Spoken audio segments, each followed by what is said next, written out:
India TV आपके साथ मैं हूं मीनाक्षी जोशी। दोपहर के 3 बज रहे हैं, वक्त हो गया है राजधर्म का। पश्चिम बंगाल का एग्जिट पोल आ गया है। ये एग्जिट पोल बीजेपी की जीत का इशारा कर रहा है। अगर ये एग्जिट पोल सही साबित होता है तो मुसलमानों के हाथ से जीत का रिमोट कंट्रोल निकल गया है। अगर ये एग्जिट पोल सही साबित होता है तो मुसलमान बंगाल ही नहीं जिता पा रहा तो फिर इस देश में किसी भी राज्य को जिता पाने की स्थिति में वो कहीं है ही नहीं। इस बार बंगाल में सिर्फ मुसलमान ही वोट डालने के लिए नहीं निकला। सिर्फ मुसलमान ही पोलराइज्ड नहीं था, बल्कि हिंदुओं ने भी एक होकर वोट डाला। जहां पर हिंदू 30% से कम है वहां भी हिंदू एक हुआ, और जहां डिसाइडिंग फैक्टर में है वहां भी कोई फ्रेगमेंट नहीं है। यानी कि चैटर्जी, मुखर्जी, बनर्जी, ठाकुर से लेकर हलदर, साहा, विश्वास, मंडल तक सबने एक हिंदुत्व के अम्ब्रेला के तहत वोट डाला है। एक बार फिर मैं ये कहने जा रही हूं और फिर ये कह रही हूं कि एग्जिट पोल यदि सही साबित होता है तो पश्चिम बंगाल में ममता बनर्जी वापस नहीं आ रही हैं। और सिर्फ इस बार ही नहीं बल्कि अगले लोकसभा चुनाव, उसके अगले विधानसभा चुनाव के लिए भी टीएमसी की पॉलिटिक्स बहुत मुश्किल में फंसने जा रही है। पश्चिम बंगाल में क्या होने जा रहा है, कैसे होने जा रहा है, हिंदू कैसे यूनाइट हो रहा है, मैं एग्जिट पोल के आंकड़े आपके सामने रखते हुए ये तमाम बातें कहती हूं। ये इसलिए मैं कह रही हूं क्योंकि इस बार बंगाल में हिंदू ना जात पर बटा है ना जेंडर पर बटा है। बंगाल में ऐसा पहली बार हुआ है कि जब 10 में से 9 मुसलमान अगर वोट डालने के लिए निकला है तो 10 में से 9 हिंदू भी वोट डालने के लिए निकला है। मतलब दोनों तरफ से पूरी ताकत लगाई गई है। इसलिए 6 में से 5 एग्जिट पोल पश्चिम बंगाल में बीजेपी की सरकार दिखा रहे हैं। सिर्फ एक एग्जिट पोल है जिसके मुताबिक दीदी जीत का चौका लगा रही है।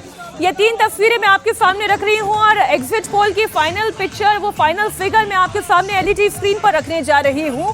एग्जिट पोल ही अगर एग्जैक्ट साबित होता है तो तस्वीर पश्चिम बंगाल की क्या होने जा रही है वो आप देखें। मेट्राइस ये रिपोर्ट कर रहा है कि 146 से 161 सीट बीजेपी के पास, तृणमूल के पास 125 से 140 सीट जा सकती है। वहीं अगर बात करें पीपल्स पल्स की तो 95 से 100 बीजेपी के पास, 177 से 187 यानी कि लैंडस्लाइडिंग विक्ट्री वो टीएमसी की दिखा रहा है। लेकिन पीपल्स पल्स के अलावा आप चाहे मेट्राइस की बात करें, पीमार्क की बात करें, पोल डायरी की बात करें, ये तमाम एग्जिट पोल दिखा रहे हैं कि बीजेपी की सरकार बनने जा रही है 150 से 175, तो 142 से 171, या अगर हम प्रजा पोल की बात करें तो 178 से 208 तक भारतीय जनता पार्टी को सीट आ सकती है। और अगर 178 से 208 तक हो गया तो आप ये समझ लीजिए ये बीजेपी के लिए लैंडस्लाइड विक्ट्री होगी। केवल एक पीपल्स पल्स है जो बंगाल में चौथी बार ममता बनर्जी की सरकार बनाने का दावा कर रहा है। अगर हम इन सभी एग्जिट पोल्स का एवरेज निकालें यानी कि महा एग्जिट पोल करें तो मुकाबला कांटे का दिखने लगता है। महा एग्जिट पोल के मुताबिक बीजेपी को 141 से 149 सीटें मिलने की संभावना है, तो तृणमूल कांग्रेस के खाते में 134 से 142 सीटें आ सकती हैं। वहीं अन्य दलों को 4 से 8 सीटें मिल सकती हैं। बीजेपी तो यहां तक दावा कर रही है कि इस बार बंगाल में मुस्लिम वोटों का भी बंटवारा हुआ है। तृणमूल कांग्रेस का सबसे बड़ा गलती किया है, 74 जो विधायक को टिकट नहीं मिला और 18 विधायक को जो एक्सचेंज किया है, तो 92% जो आपका साथ में था वो हमारा साथ था इस बार। तो 77 हमारा था, तो वहाँ पे 92 में तो हमारा 50 सीट मिल जाएगा। तो वहीं पे तो हम लोग आ गया था आपका 130, और आपका जो लहर उठा इससे भी आ जाएगा आपका और 20 सीट। तो इसलिए हम लोग सत्ता बनाएंगे 100%।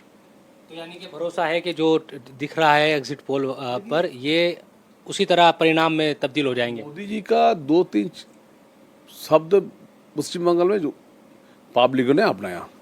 पिछले बार क्या था, पिछले बार हम लोग जो भी हमारा यूपी से, दिल्ली से जो भी जाते थे वो स्टेज में रहते थे।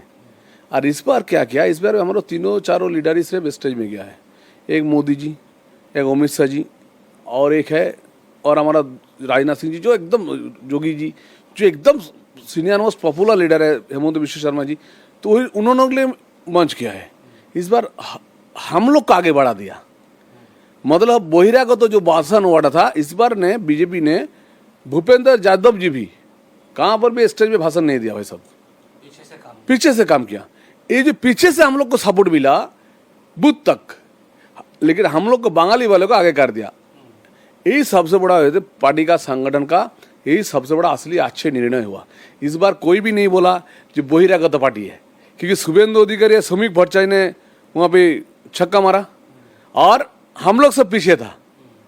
तो इस बार दोनों को आगे बढ़ाया और हम लोग पीछे था सब, हम लोग लोकल लीडर पीछे था और जितने सारे था सब ने मान तैयार किया था इस बार बंगाली वाला ही होगा। जैसे पश्चिम बंगाल में जय श्री राम को जैसे नहीं बोलना चाहिए, हम 1 सेकंड में पूरा जाति को जला देंगे। इसे ममता जी जो स्टेज में बोला था ये बहुत बड़ा इफेक्ट हुआ।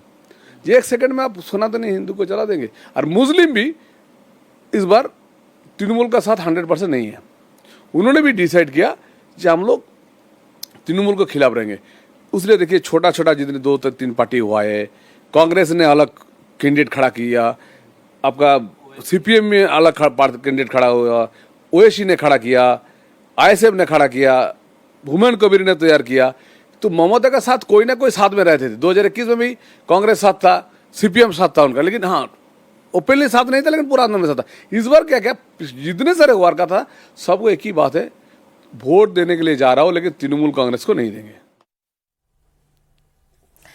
हिंदुस्तान के पॉलिटिक्स में ना 70 साल पहले ऐसा कभी हुआ, बंगाल में ऐसा पहली बार हुआ जब 10 में से 9 हिंदू वोट डालने के लिए निकला है। इसे समझने के लिए एक वोटिंग ट्रेंड मैं आपके सामने रखने जा रही हूं। हिंदू बहुल सीटों पर इस बार का वोटिंग प्रतिशत बहुत बड़ा है। और कितना बड़ा है जरा वो आप नंबर्स में देखें। जो प्रतिशत 60 से 65 के करीब होता था, आज वो प्रतिशत बढ़कर 86% से भी ज्यादा पर आ गया है। इस बार 90% से ज्यादा ये दिखाई दे रहा है। कोलकाता पोर्ट सीट पर जहां से बीजेपी उम्मीदवार राकेश सिंह हैं, वो बड़ा दावा कर रहे हैं कि वो ये चुनाव जीतने जा रहे हैं। बीजेपी 170 से 180 सीट जीतने जा रही है। और इस दावे के पीछे नंबर क्या है वो मैं आपको बताती हूं। भवानीपुर जहां से ममता बनर्जी चुनाव लड़ रही हैं, कोलकाता पोर्ट से जहां से उनके करीबी फिरहाद हाकिम चुनाव लड़ रहे हैं, रास बिहारी और बालीगंज, ये वो 4 क्षेत्र है जहां पर टीएमसी बहुत मजबूत रही। वहां पर आप देखिए वोट प्रतिशत कितना बढ़ा है। 2021 में जहां 62% मतदान हुआ, 2026 में वहां पर 86% से भी ज्यादा मतदान हुआ। जहां पर कोलकाता पोर्ट में 67% मतदान हुआ, वहीं 2026 में 21% बढ़कर आप देखें 89% मतदान हुआ है। वहीं अगर आप बालीगंज की बात करें या फिर रास बिहारी की बात करें तो यहां पर भी 24%, 25% का ये वोटिंग ट्रेंड दिखाता है कि जितना मुसलमान वोट देने के लिए निकला, उतना ही हिंदू भी बढ़ चढ़कर इस वोटिंग प्रक्रिया का हिस्सा बना। और यही दावा है जो राकेश सिंह कह रहे हैं कि मुस्लिम वोट कांग्रेस, सीपीआईएम और टीएमसी में बटा और हिंदू वोट एक होकर बीजेपी के हिस्से आ गिरा। पहले चरण में भी बम्पर वोटिंग, दूसरे चरण में भी बम्पर वोटिंग, आप क्या देखते हैं इसको और ये बम्पर वोटिंग के मायने आपको क्या लग रहे हैं? देखिए, मेरे राजनीतिक इतिहास में पहली बार बंगाल में इस तरीका का वोटिंग हुआ है और लोग अपना मतदान खुद जाके किए हैं, निडर होके किए हैं। यही बंगाल के लोगों को चाहिए था और वही हुआ है। और इसमें परिवर्तन निश्चित है। हम नहीं बोलेंगे कि 200 पार हो जाएंगे, हम नहीं बोलेंगे कि 294 लेके आ जाएंगे, लेकिन सरकार आ रहा है। और 170 और 80 के बीच में यदि नहीं आया तो फिर मेरा आकलन बहुत झूठ होगा। तो जो तरीके से पश्चिम बंगाल में हिंदू और मुस्लिम और जो मुद्दा पर राजनीति होना चाहिए था, ये मछली मांसो और भाषा का गुंडागर्दी, डीजे बजाएंगे, हड्डी तोड़ देंगे, तो ये सब पश्चिम बंगाल नहीं सोचता है, ना जानता है ये सब। तो इसका इसलिए इंसान के अंदर में ये गुस्सा था। तो आपने ये देखिए, ये तो बीजेपी के नेता हैं, तो ये बता रहे हैं कि इस बार जो है वो रिएक्शन था कि लोगों ने विकास की बात सुननी पसंद की, उन्होंने हिंदुओं की बात सुननी पसंद की, उन्होंने परिवर्तन की बात सुननी पसंद की। लेकिन मैं इस डेटा को एनालाइज करना चाह रही हूं और 3 बेहद खास मेहमान हमारे साथ जुड़ रहे हैं। पूर्व कमल दत्ता हमारे साथ पॉलिटिकल एनालिस्ट स्टूडियो में मौजूद है, हमारे साथ election expert Sajjan Kumar studio में मौजूद है और सुधोशील घोष प्रिय बंधु मीडिया के संपादक हैं, वो भी हमारे साथ पश्चिम बंगाल से ही जुड़ रहे हैं। तो पहला सवाल तो मेरा दत्ता साहब आपसे ये है कि जो दावा शुवेंदु अधिकारी कर रहे हैं, जो एग्जिट पोल में मतदान का प्रतिशत दिखाई दे रहा है, हिंदू क्या एकजुट होकर बिना किसी फ्रेगमेंट के एक लक्ष्य के साथ बाहर निकला है? मीनाक्षी जी, जय माँ दुर्गा, जय श्री राम। 1-2 वर्ड में अगर मैं कहूँ इस पूरे चीज को, तो फिर खेला शेष बांग्लादेश।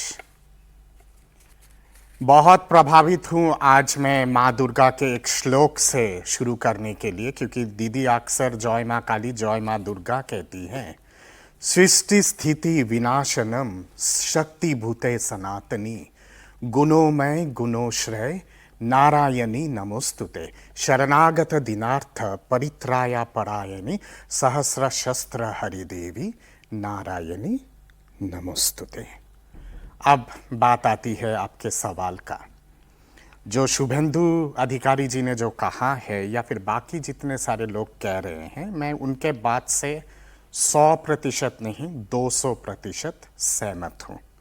कल मैंने कई सारे चैनलों पे मैंने कहा है कि मेरा खुद का आकलन कहता है 170 से लेके 180 के बीच में सीटें रहेंगे भारतीय जनता पार्टी के लिए। पहले चरण के चुनाव के बाद, जैसे मैंने कल आपको कहा था कि ममता दीदी शायद ओ मागो ओ बाबा गो करेगी, अब तो मुझे लगता है कि कल के चरण के चुनाव के बाद ममता दीदी बोलेगी कि हे राम जी बड़ा दुख दीना तेरे कमल ने। और यही सच्चाई है और यही होने वाला है।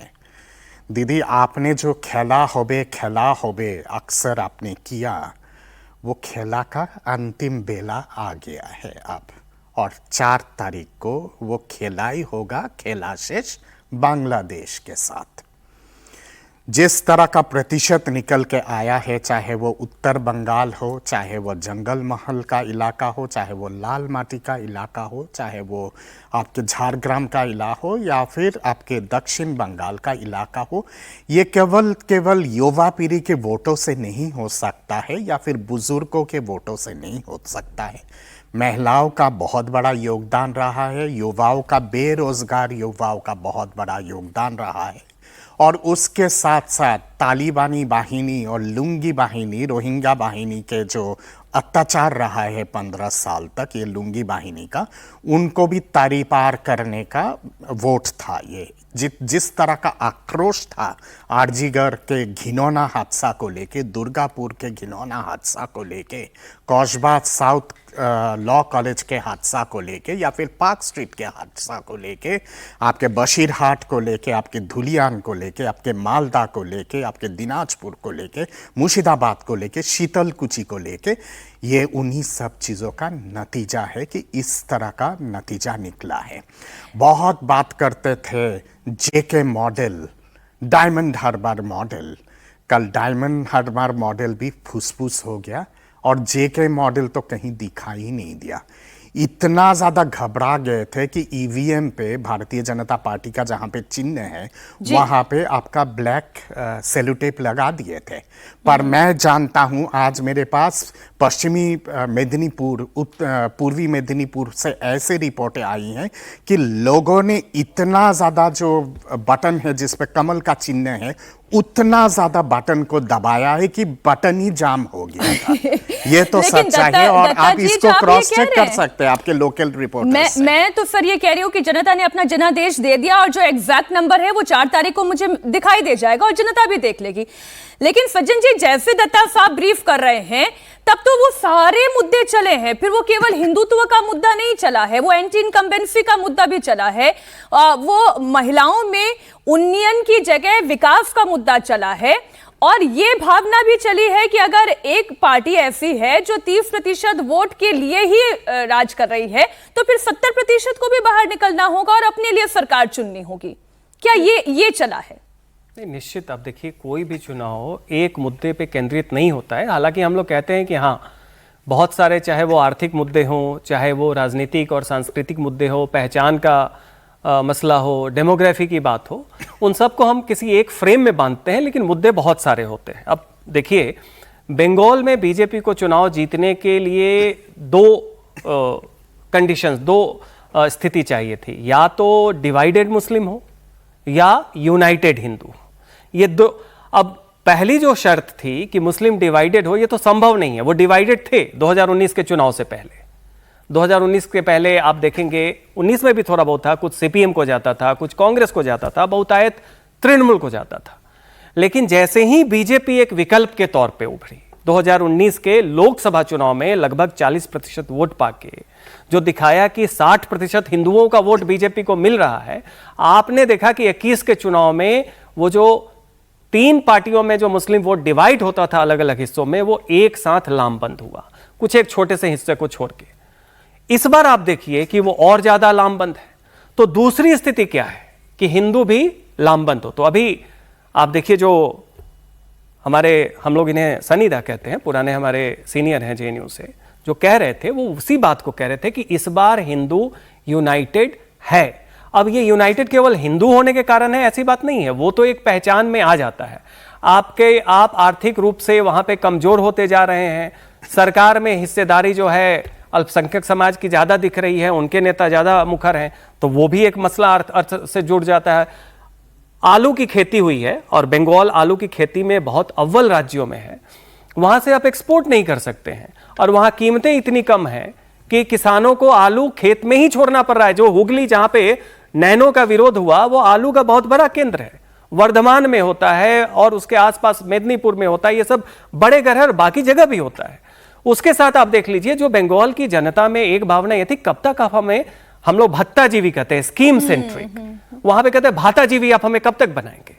तो महिलाओं में एक आकर्षण ममता बनर्जी को था कि भाई वो महिला मुख्यमंत्री हैं, रूपश्री, कन्याश्री, लक्की भंडार और भी तमाम तरह की स्कीम्स दे रही हैं। लेकिन ये भी है कि परिवार में पति को खेती का कोई फसल का दाम नहीं है, बेटे को जॉब नहीं है, बेकारी की समस्या है। अब वो महिला होने के नाते वो भत्ता 1500 को देखेगी, या वो परिवार के जो आर्थिक उसका स्खलन हो रहा है उसकी तरफ जाएगी।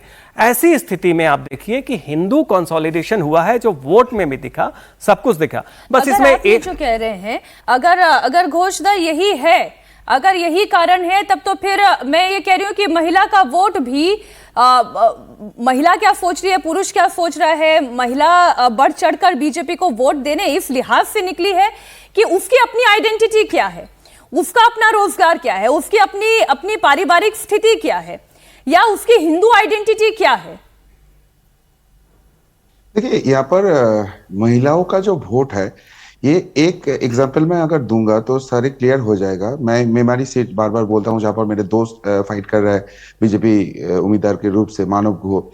तो वहां पर जो टैग लाइन जनता ने बना दिया, वो बोल रहा था ये फाइट है मानव वर्सेस दानव। मानव तो मानव गुह सब लोग समझ रहे हैं बीजेपी का कैंडिडेट है। ये दानव कौन है? ये दानव है जो टीएमसी वालों कर रहे हैं, उसके खिलाफ लड़ाई है। ये जनता का आवाज था। वो लोग बोल रहा है कि चलो आप लक्ष्मीर भंडार में 1500 रुपए 1700 रुपए देते हो, हर इलेक्शन आता है तो 500 रुपए अब बढ़ा देते हो। लेकिन उसके साथ साथ यहाँ पर आपका जो शाहजहां है, वो संदेश खाली में पीठे बनाने के लिए महिलाओं को बुलाते हैं, उनका बलात्कार होती है। महिलाओं को जो आत्मसम्मान का जगह है, महिलाओं को जो डेवलपमेंट में जगह है, वो किधर है? लेकिन भाजपा आएगा। मुझे एक बात बताएं, आपने संदेश खाली का जिक्र किया, ये तो 2021 के चुनाव के दौरान भी महिलाओं की सुरक्षा का बड़ा मुद्दा था। तब कैसे पश्चिम बंगाल में ममता बनर्जी इतनी बड़ी जीत हासिल कर पाई? एंटी इनकम्बेंसी का मुद्दा तो 2021 में भी था। लेकिन तब तक क्या लोग अपने वोट डाल सकते थे? ये जो एसआईआर हुआ, जहां पर एएसडी पहले, उसके बाद एडजुडिकेशन, कितना वहां पर वोट था जो जाली वोट था, जिसका वोट लेकर ही ममता बनर्जी ने ये महामाटी मानुष का सरकार बनाए थे। अब ये एसआईआर में डेटा निकल गया तो ऑटोमेटिकली वोटिंग परसेंटेज हाई हो गया।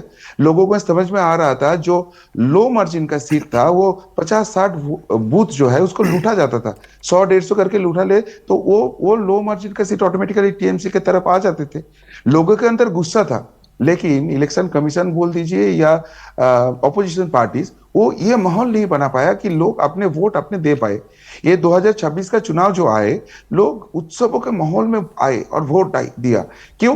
क्योंकि उसने देखा ये एक अपॉर्चुनिटी है, जिस अपॉर्चुनिटी में अगर वो दानव को मैं हरा सकता हूं तो अगली बार मैं मेरे मर्जी माफिक मैं वोट डाल सकते हूं। मेरा वोट ही मैं नहीं डाल सकता तो कैसे आपको जनता का जो असली रीजन है वो ईवीएम में रिफ्लेक्ट होते देखा देंगे। इसलिए 2021 में 2024 में आपको संदेशखाली का इफेक्ट नहीं दिखा दिया। अभी 2026 का इलेक्शन पर 2 सीट है, संदेशखाली है और हिंगोलगंज है, जहां पर भाजपा जीत सकती है। बाकी 5 में भर भर के मुस्लिम वोटर है, तो ऑटोमेटिकली वो 5 सीट तृणमूल कांग्रेस की तरफ जाना चाहिए।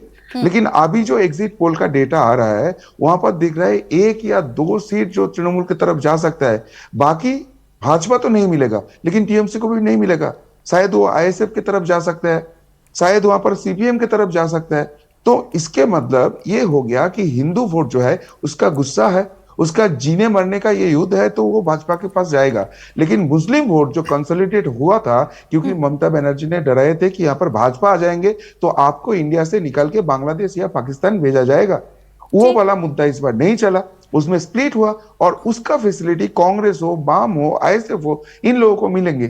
तो ममता का जो अपने वोट थे, अपने वोट बैंक जिसको उन्हें दुधेल गाय बोलते थे, मतलब जो मुस्लिम वोट बैंक है वो स्प्लिट हुए दिखते हुए नजर आ रहा है। ऊपर से जो अच्छा, आप हिंदू ये कह रहे हैं कि मुस्लिम वोट में भी स्प्लिट है और हिंदू वोट कंसोलिडेटेड है। और अगर आप ये जो कह रहे हैं तब तो फिर जो मेड्राइव का आकलन है उससे ज्यादा बड़ी ये विक्ट्री होगी और फिर ये लैंडस्लाइड विक्ट्री होगी बीजेपी के हक में।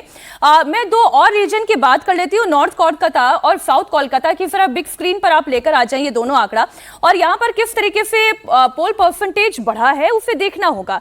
क्योंकि जो मुस्लिम मेजॉरिटी क्षेत्र है वहां पर तो आप देखिए, वहां पर तो पोलिंग परसेंटेज हर बार बढ़ता था, इस बार भी वहां पर बढ़ा है। पहले आप ये देखिए 1977, 2011 और 2026 का ये 3 आंकड़ा मैं आपके सामने रख रही हूं। कांग्रेस की जगह जब लेफ्ट की सरकार आई तो वोटिंग प्रतिशत 4.47% कम हुआ था और सरकार बदली थी, ममता बनर्जी की सरकार आई 2011 में, जब ममता सरकार ने 2.36% अधिक वोटिंग कराकर यहां पर सत्ता में वो काबिज हुई। हालांकि इस दौरान वोटिंग का ट्रेंड अलग दिखाई दिया।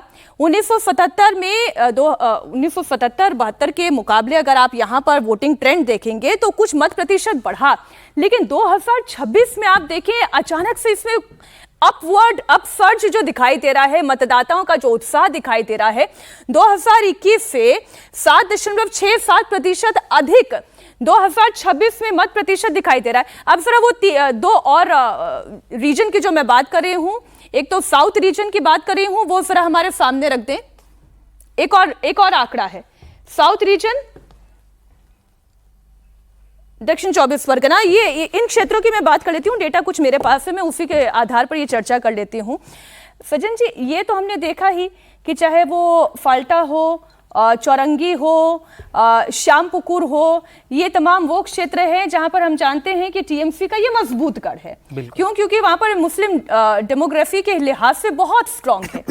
लेकिन यहाँ पर जिस तरीके से एक फाल्टा को अगर छोड़ दे जहां पर माइनस में गया है वोट परसेंटेज, आप बाकी उन इलाकों की बात करें जहां पर 20%, 28%, 29% मतदाता अधिक बाहर निकला है वोट करने के लिए, तो मुस्लिम मतदाता तो ऑलरेडी अपने सैचुरेशन पॉइंट पर वोट डालने के लिए निकल ही रहा था। इस बार हिंदू मतदाता भी बढ़ चढ़कर बाहर निकला है, तभी वो 28-29% तक बढ़ा है। बिल्कुल, आप देखिए आप कोलकाता का ही देख लीजिए, उसमें जो एंटले है, चौरंगी है, बेलीगंज है वगैरह, ये सब वो इलाके हैं जहाँ पे आपके बहुत सारे जो हिंदू वोटर्स हैं या बहुत सारे मारवाड़ी बिजनेसमैन वोटर्स हैं इन पॉश एरियाज, उनके तो मोहल्लों के आगे एक बाइक पे रूलिंग पार्टी का एक एलिमेंट बैठ जाता था, फिर वो वोट देने ही नहीं जाते थे, जिसे बंगाल में कहते हैं ना booth jamming and source jamming. Source को भी आप जैम कर दे, सेंट्रल फोर्सेज आती रहे जाती रहे, बूथ पे आप तैनात करते रहे, वो अपने घर से ही नहीं निकलेंगे। तो आपने क्या किया, उनके वोट को प्रिवेंट कर दिया और फिर पहले बोगस वोटिंग उनका वोट डाल दिया। इस बार क्या हुआ है कि देखिए वोटर टर्नआउट ये दिखाता है कि बूथ जैमिंग तो चली ही नहीं, चूंकि स्टेट पुलिस की कोई मौजूदगी नहीं थी, और सोर्स जैमिंग भी नहीं हुई, लोग निकले हैं। इसका मतलब फियर फैक्टर कम हुआ, और फियर फैक्टर वहां पे कोई रिएक्शन या एंगर में नहीं होता है, वो कोल्ड ब्लडेड स्ट्रेटेजी होती है।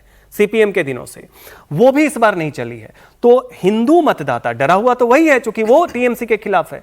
माइनॉरिटी तो है, अपने कारण से वो टीएमसी के साथ है ही है, वो निकले हैं। सवाल यहां पे केवल ये है कि देखिए कुछ कुछ सीटें ऐसी हैं जहां पे डेमोग्राफी जो है वो काफी ज्यादा है। ये अब उसमें आप चौरंगी की बात कर लें, 42% से 43% मुस्लिम्स हैं। अब वहां पे आप कितना भी ज्यादा निकल जाएंगे, हो सकता है टीएमसी का विक्ट्री का मार्जिन कम हो जाए, लेकिन हारे या जीते वो तो सबको पता है। जहां हिंदू मतदाता ज्यादा है वो भी निकले हैं, उसी अनुपात में निकले हैं, निश्चित तौर पे वहां बीजेपी की जीत की संभावना मजबूत दिखती है। लेकिन ये जो अभी एक आंकड़ा अभी हमने दत्ता सर जो सामने रखा भी दर्शकों के, उसमें हम ये देख रहे हैं कि जब यहाँ पर कांग्रेस की सरकार को अबतस्त करके जब वाम सरकार आई तब मत प्रतिशत गिरा हुआ था, लेकिन जब ममता बनर्जी वाम सरकार को हटाकर खुद सत्ता में आई तब उस वक्त मत प्रतिशत बढ़ा हुआ था। इस बार ट्रेंड हम देख रहे हैं ये बहुत ज्यादा है, 7% के ऊपर ये दिखाई दे रहा है। क्या इससे कुछ डिसाइड हो पाता है कि ये रिफ्लेक्शन जो सत्ता में ऑलरेडी है उसको जिताने के लिए है या उसे हराने के लिए है? मीनाक्षी जी, मैं समझता हूँ कि 7% का जो है वो कहीं ना कहीं पे एक कॉस्मोलॉजिकल कनेक्शन भी है। शनि जी की जो साढ़े साथी है वो कहीं ना कहीं पे सारी साथी का भी एक जलवा। साढ़े साथी आप समझ सकते हैं, आप समझ सकते हैं। मेरे भाई शुद्धशील जी कह रहे थे कि दानव, आप उसी को समझाता हूँ कि हमारे बंगाल में एक बहुत प्रसिद्ध रविंद्र संगीत है, तोड़ा जेजा भोलिश भाई अमर सोनार हरिण चाई। मैं यहाँ पे कहता हूँ तोड़ा जेजा भोलिश भाई अमर रोहिंगा हरिण चाई। तो ये जो रोहिंगा हरिण है ना, जिसके बारे में सज्जन ने कहा है कि जैम कर देना सोर्स पे, ये ही जो बाइक वाले जितने होते थे ना जो जैम कर देते थे सोर्स पे, ये वही सब घुसपैठी और रोहिंगा है। इस बार वो सारी चीज़ें हो नहीं पाया, और उसी क्योंकि सेंट्रल पैरामिलिट्री फोर्सेस का इतना ज़्यादा दबदबा था और इलेक्शन कमीशन ने इतने शानदार वे में पूरा सारी चीज़ें की है। मैं बधाई देता हूँ सेंट्रल पैरामिलिट्री फोर्सेस को और चुनाव आयोग को, क्योंकि जिस हिसाब से चुनाव को करवाया गया वो अपने आप में ऐतिहासिक है। और उसी के चलते वोटर्स बिना भय के बाहर निकले, जो आज तक कभी बंगाल में निकल नहीं पाए। ऐसे ऐसे वोटर पहले बार जाके मतदान केंद्र में जाके मतदान किए। मैं 30 सेकेंड्स मोर। मैं जानता हूं कि पहले के दौरान में ऐसा होता था, कलकत्ता शहर की मैं बात कर रहा हूं, ग्रामीण बांग्ला तो छोड़ दीजिए, वोट से 2 दिन पहले 1 दिन पहले ये लुंगी वाहिनी और रोहिंगा वाहिनी जाके बोलते थे, और पारा के जो दादा है ना वो बोलते थे, बौदी वोट दिते बेरोबे ना, पिसीमा वोट दिते बेरोबे ना, आपनार मेये तो वही कॉलेजे पढ़े, आपका बेटा तो फलाना जगह पे काम करने जाता है, बाइक नंबर ये फलानी जगह कॉलेज में पढ़ती है, आपका बेटा फलाना जगह पे काम करता है, बाइक नंबर ये है, तो रसगुल्ला खाओ दीदी पाठिए काल के बसे बाड़ीते मांस भात खेओ। ये सच्चाई है। और कल पे मांस भात खाइए और फिर या फिर आप मीट खाइए, और रसगुल्ला भेजा गया है वो आप कल खाइए, वोट केंद्र पे मत आइए। ये तो सच्चाई थी। इस बार वो चीज जो बदला है, आपका जो मूल प्रश्न है कि कांग्रेस की सरकार जब गई थी तो मत प्रतिशत कम था, वामफ्रंट आ गई है। बंगाल का ये इतिहास है कि जो जो पार्टी विपक्ष में रही है उसी पार्टी को सत्ता में लाया गया है। वामफ्रंट उस समय विपक्ष में थी, सत्ता में आई। वामफ्रंट की सरकार रही, टीएमसी विपक्ष में थी, सत्ता में आई। टीएमसी आज सत्ता में है, तो आप समझ सकते हैं कि आप किसकी बारी है। लेकिन ये बारी कैसे आ रही है? आज सारा मुद्दा इसी पर है, क्योंकि ममता बनर्जी अभी भी ये कह रही हैं, विक्ट्री का साइन दिखा रही हैं शुद्धशील घोष जी की जो होने जा रहा है वो टीएमसी का एक बार फिर जीत का चौका लगने जा रहा है। अगर मैं उन मुस्लिम इलाकों की भी बात कर लूं, मैं चलिए कोलकाता पोर्ट की बात कर लेती हूँ, अर्बन एरिया की भी बात कर लेती हूँ। अगर फिरहाद हाकिम हार जाते हैं, जो कि अभी दिखाई नहीं दे रहा है, तो फिर टीएमसी कैसे जीतेगी? भवानीपुर, जहां पर शुभेंदु अधिकारी ये दावा कर रहे हैं कि वो 20,000 के मार्जिन के साथ ये सीट जीत रहे हैं, तो ममता बनर्जी हार रही हैं, फिर टीएमसी कैसे जीतेगी? लेकिन ये बड़े बड़े नेता, सबसे ताकतवर नेता यूं ही तो चुनाव नहीं लड़ रहे हैं, उनकी भी तो असेसमेंट है, उनका भी तो एनालाइज है। आप एकदम से उसको दरकिनार कैसे कर सकते हैं? देखिए, यहाँ पर मैंने पहले भी बोला था, अभी भी बोल रहा हूँ कि ऑफिशियल नंबर वेस्ट बंगाल में गवर्नमेंट फॉर्म करने के लिए 148 है, बट यहाँ पर 2 अनऑफिशियल नंबर है और वो 2 पार्टी के लिए लागू है। उसको गवर्नमेंट फॉर्म करने के लिए उतने ही नंबर का जरूरत है। पहले मैं टीएमसी की बात करता हूँ, उनको गवर्नमेंट फॉर्म करने के लिए 200 चाहिए। अगर 200 के नीचे टीएमसी है तो वो गवर्नमेंट नहीं फॉर्म कर पाएगी, और अगर भाजपा को गवर्नमेंट फॉर्म करनी है तो उसको 126 चाहिए, 148 नहीं चाहिए। नहीं, आप सर, ये आप मुझे कंफ्यूज करें, ये कैसे हो सकता है? एक को 200 सीट चाहिए और दूसरे को 125 होने से भी गवर्नमेंट बन जाएगी? करेक्ट, वहां पर ही मैं आता हूं। देखिए, भाजपा को अगर 120 सीट मिल जाती है तो क्या होता है, ऑपोजिशन मतलब मैं टीएमसी, लेफ्ट, कांग्रेस, आईएसएफ, जेयूपी सबको पकड़ लेता हूं, सबको कुल मिलाकर कितना सीट रहेगा? 174 और 120 है भाजपा के पास। तो गवर्नमेंट फॉर्म करने के लिए भाजपा को चाहिए 28 सीट्स, और ऑपोजिशन के पास जो मेजोरिटी मार्क है उससे बस 26 सीट ज्यादा है। तो यहां पर जो सिचुएशन हो जाएगा, भाजपा को कुछ करने की जरूरत नहीं है, बाकी सब लोग भाजपा से जुड़ने के लिए 50-60 लोग ऐसे ही आ जाएंगे, बोले कि आप गवर्नमेंट फॉर्म करो। नहीं सर, इसको थोड़ा और ब्रीफ हम करेंगे। अब ये बताएं, तो आप क्या एक्सपेक्ट कर रहे हैं, कांग्रेस पार्टी कितनी सीट लेकर आ सकती है? और सीट अगर लेकर आ भी गई तो वो बीजेपी के साथ थोड़ी ना जुड़ जाएगी, वो तो इंडिया अलायंस में अपने सहयोगी ममता बनर्जी के साथ जाना चाहेगी। नहीं, वो तो आप जो बात कर रहे हो वो तो ऑफिशियल पोस्टपोल अलायंस है, बट इतने दिन ममता दीदी ने जो खेला ना कि सारे जो अपोजिशन है वो ममता दीदी के पास चले जाते थे उन्नयन के कारण। अभी वो उल्टा उन्नयन गेम हो जाएगा। और ये मेरा बात नहीं है, मैं ग्राउंड लेवल में काम किया हूं, ये टीएमसी वालों का जो ग्राउंड लेवल वर्कर है वही बोल रहा है। इसलिए आप देख लो, टीएमसी का जो ग्राउंड लेवल का वर्कर है, शायद वो झंडा लेके जा रहा है, वो पोस्टर लगा रहा है, बैनर लगा रहा है, लेकिन वोटिंग के दिन वो चुपके से भाजपा के लिए ही वोट किया है, क्योंकि वो लोग भी बिलीव करते हैं कि भाजपा एक बार 100 का मार्जिन क्रॉस कर जाता है, उसका सेंचुरी हो जाता है, तब कुछ भी ममता दीदी के हाथ में नहीं रहेंगे। और इसलिए अगर जी जान लगा के अगर वो डरा धमका के जो इलेक्शन पहले करते थे, वो अगर इस बार गलती से कर लेंगे ना, तो जनता भी उसके साथ बाकी खेला कर देंगे। तो ये माहौल बन चुके हैं, ये गेम टीएमसी हार चुके हैं। आप एक भी एग्जिट पोल दिखा दो जहां पे नंबर 140 से नीचे आ रहा है, और अगर 140 भी होता है, मैं वर्स्ट के सिनेरियो पकड़ता हूं, तभी दीदी कुछ नहीं गेम कर सकता है।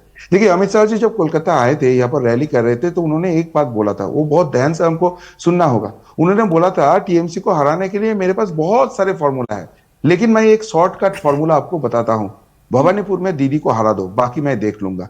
इसके मतलब यही है, यहां पर अगर टीएमसी जीत भी जाती है, 160, 170, 174 सारे ऑपोजिशन मिला के भी लेके आ जाते हैं, और भवानीपुर में दीदी अगर हार जाती है तो ये गवर्नमेंट ओथ भी नहीं ले पाएगी, उसके पहले ही भाजपा का गवर्नमेंट फॉर्म हो जाएगा। और दीदी अगर बाई चांस जीत भी जाती है, 170, 165 इसमें उनका आंकलन आ जाता है, तो वो गवर्नमेंट 3 to 4 मंथ ही यहाँ पर रह सकता है। ये मेरा बात नहीं है, ये टीएमसी वालों का बात है। तो इसलिए जो भी बात अभी ये टीएमसी वालों बोल रहे हैं, उनका जो काउंटिंग एजेंट है उसको काउंटिंग हॉल तक लेके जाने के लिए, लेकिन कल जो वोटिंग हुआ है जाने के लिए, लेकिन जो अभी आपने एनालिसिस दिया, Sachin ji, what's your take on this? नहीं, देखिए, ये बातें तो खैर चुनाव के बाद होगी कि क्या होगा। पहले तो आपको विनिंग नंबर चाहिए। दूसरी बात, देखिए, ये जो बता रहे हैं, ये एक नैरेटिव चला, ये विस्पर था कैंपेन, खासकर जो लोग बदलाव चाहते थे, बट इसका सही में जो यूटिलिटी है वो था कि वहां पे चुनाव जीतने से पहले आपको वॉर ऑफ परसेप्शन जीतना, आपको धारणा में, मान लीजिए मैं अपोजिशन पार्टी को वोट करना चाहता हूं और मुझे लगे कि हमने वोट तो कर दिया और गलती से कहीं फिर से टीएमसी आ गई, तो फिर मेरा क्या होगा? 2021 का स्मरण है लोगों को क्या हुआ था। हमने पहले भी कहा कि यहाँ पे गृह मंत्री अमित शाह ने 110 का फिगर दिया था पहले चरण के चुनाव के बाद, वो उसी परसेप्शन को, परसेप्शन वॉर है। देखिए, हो भी सकता है, लेकिन हम कह रहे हैं उसकी एक परसेप्शन वॉर की भी लड़ाई चल रही है कि कुछ भी करो सरकार हमारी बनेगी, यही तो कहना है, आपको भरोसा दिलाना है कि आपको डरना नहीं है। भाई सेंट्रल फोर्सेज आएंगे चले जाएंगे, क्या आप करेंगे? तो आपको यह दिमाग में बिठाना है कि चिंता मत कीजिए, हम 110, 120 सीट भी लाएं तो भी सरकार बना लेंगे। तो इसको आप एक स्ट्रैटेजी के तौर पे देखें कि ये कॉन्फिडेंस बिल्डिंग मेजर था और वहां पे ये काम किया है, क्योंकि लोग निकल के वोट किए हैं। अब 120 110 पे क्या बनाएंगे नहीं बनाएंगे तो बड़ा मुश्किल है कहना आज की तारीख में, लेकिन इसकी यूटिलिटी मुझे ज्यादा लगती है कि ये परसेप्शन वॉर में बीजेपी को, एंटी टीएमसी वोटर को ये भरोसा दिलाना था कुछ भी हो जाए सरकार बीजेपी बना लेगी, आप सुरक्षित रहेंगे, वोट दीजिए। मैं इसको दूसरी तरफ से पूछती हूँ, हिंदुओं को ये भरोसा दिला पाने में बीजेपी क्या कामयाब रही है कि यहाँ पे बीजेपी की भी सरकार बन सकती है, वो भी सत्ता में आ सकती है? बिल्कुल सही बात है मीनाक्षी जी, और मैं मेरे छोटे भाई सज्जन की बात से बिल्कुल इत्तेफाक रखता हूँ। परसेप्शन की लड़ाई तो बेशक थी, और कल जैसे मैंने कहा था उसको आज कहीं ना कहीं पे शुद्धोशील ने भी सेकंड किया है। कल मैंने कहा था कि मुखे तृणमूल चुपचाप पद्म फूल, ये कल मैंने कहा था। मैं जानता हूँ ऐसे बहुत सारे हैं वहाँ से, जो घासपुल हैं वहाँ से, वो लोग 4 तारीख के बाद फूर करने के लिए तैयार हैं। और बहुत ऐसे हैं, नाम नहीं बताऊंगा कौन सा एरिया से है ये भी नहीं बताऊंगा, पर फुरफुर ज़रूर होगा।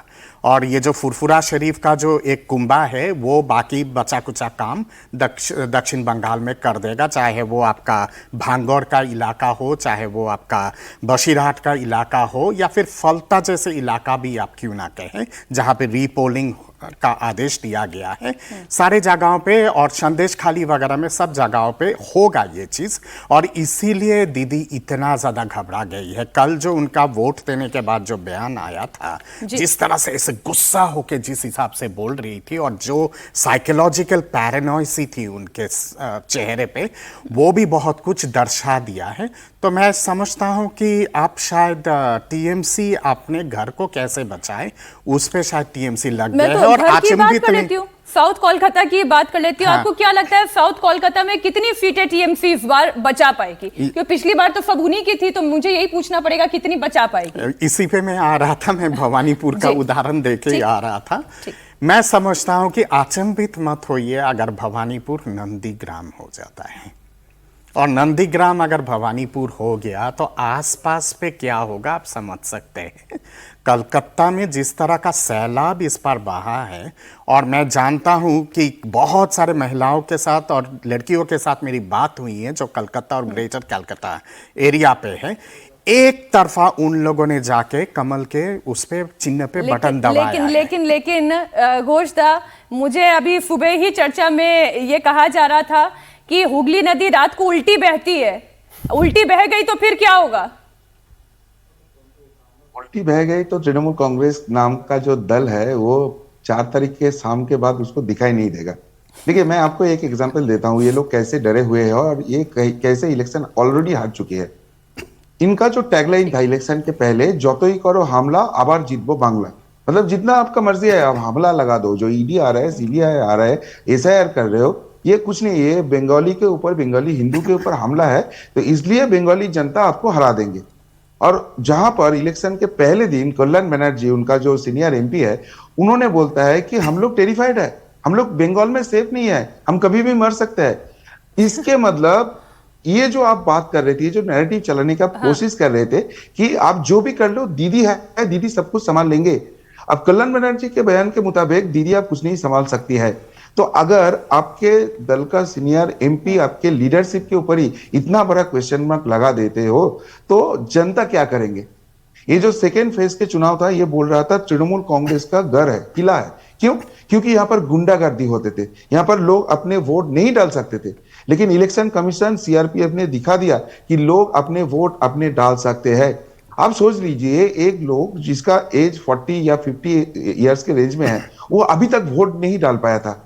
ये इलेक्शन कमीशन और सीआरपीएफ के कारण जिंदगी में पहले बार चुनाव में उसे मतदान देने का जगह आ रहा है, तो किसको वोट डालेंगे? जो इतने दिन उसका चुनाव के हक छीन रहे थे, उन्हीं को जाहिर है वोट जाएगा। लेकिन सर, मेरे लिए समझना इसलिए थोड़ा मुश्किल होता है, सज्जन जी अगर आप समझा सके कि 2021 के चुनाव में जिस दूसरे चरण के 142 सीटों पर हम बात कर रहे हैं, बीजेपी 18 सीट पर सिमट गई, वहां पर बढ़कर कितनी चली जाएगी? 30 चली जाएगी, 35 चली जाएगी, कितनी बढ़कर चली जाएगी? देखिए, इसमें 2 चीजें आपको ध्यान में देनी होंगी। जो 18 सीटें बीजेपी जीती, अगर आप सेंटिमेंट याद करें चुनाव के पहले का जो था, वो काफी स्ट्रांग था बीजेपी के पक्ष में। पिछली बार वो वोट नहीं हुआ, और उसमें कितना ममता और टीएमसी के लिए प्रेम के कारण वोट था, कितना वोट डर के कारण था और कितना वोट जिसे हम कहते हैं बंगाल में साइंटिफिक रिगिंग था। लेकिन हम मान लेते हैं बावजूद इसके टीएमसी ने उसको मैनेज किया। उस समय हमें पता है कि बीजेपी ने काफी मेहनत किया था। अभी जो हो रहा है कोई इस बार का मेहनत नहीं है। ये 2016 के बाद 18 की जो हिंसा हुई पंचायत चुनाव में, उसके बाद 19 में बीजेपी का दिखा, 21 में जो उस समय के लोगों ने मेहनत किया, वो अब धीरे धीरे एक पत्थर को जब आप 5 बार 5वें में जब वो टूटता है, इसका ये मतलब नहीं कि 4 बार जब आपने मारा तो उसका कोई असर नहीं था। वो सब एक इंक्रीमेंटल है, उस पर आप कर रहे हैं। लेकिन एक बात जरूर देखिए कि पहली बार हो रहा है कि पिछली बार ग्रामीण एरिया में आपको वोट मिल रहा था, दलितों में खूब वोट मिला, डेटा भी बता रहा है पोस्ट पोल डेटा, आदिवासियों में अच्छी खासी संख्या मिली, ओबीसी या जो चास बास करने वाले हैं उनमें मिला, ठीक है, अलग अलग है। बंगाल में लोग इसको मानते नहीं है, लेकिन वोट का जो कोलकाता का मिडिल क्लास था उसमें जिस तरह की संख्या चाहिए थी वो नहीं मिला। और मुस्लिम समुदाय तो पहले हो ही गया था। इस बार हमने देखा है कि जो भद्र लोग जिसे आप कहते हैं बंगाली मिडिल क्लास, उनके बीच में जबरदस्त क्रैक है। क्रैक क्या है? ज्यादा बीजेपी की तरफ है। उसके बाद आप देखिए लार्जर हिंदू कंसोलिडेशन है। तो लेकिन फिर भी अब कोलकाता ये पोर्ट आप ले लें, उसमें तो 55-56% मुस्लिम है। तो कहां से आप वहां जीत पाएंगे? जहां डेमोग्राफी बिल्कुल आपके अगेंस्ट है वहां आप कुछ नहीं कर पाएंगे। लेकिन जहां भी होता था कि 28%, 27%, 25% मुस्लिम और थोड़े हिंदू आ गए, टीएमसी जीत गई, उन सीटों पे बीजेपी का दावा इस बार मजबूत है। फिर भी आपने मुझे नंबर नहीं दिया, पर एक एनालिसिस आज की डिस्कशन का ये हम समझ सकते हैं कि वो मुसलमान जो अपनी एक पार्टी चुनकर, और मैं ये एक बात दोहराती हूं कि मुसलमानों की अपनी कोई पार्टी नहीं है, मुसलमानों की अपनी कोई पार्टी नहीं है। जो पार्टी बीजेपी को हरा दे वही उसकी पार्टी है। फिर चाहे वो उत्तर प्रदेश में समाजवादी पार्टी हो, चाहे बिहार में वो आरजेडी हो, चाहे पश्चिम बंगाल में टीएमसी हो, वही उनकी पार्टी है। और बंगाल में अगर मुसलमान बीजेपी को हरा नहीं पा रहा है, टीएमसी को जिता नहीं पा रहा है, तो फिर वो इस पूरे देश में किसी राज्य में क्या बीजेपी को हरा पाने की स्थिति में किसी क्षेत्रीय दल को ला पाएगा? ये एक बड़ा सवाल है जो 4 मई को नतीजे के बाद बहुत स्पष्ट हो जाएगा। बहुत शुक्रिया दत्ता साहब, घोषदा, सज्जन जी हमारे साथ जुड़ने के लिए।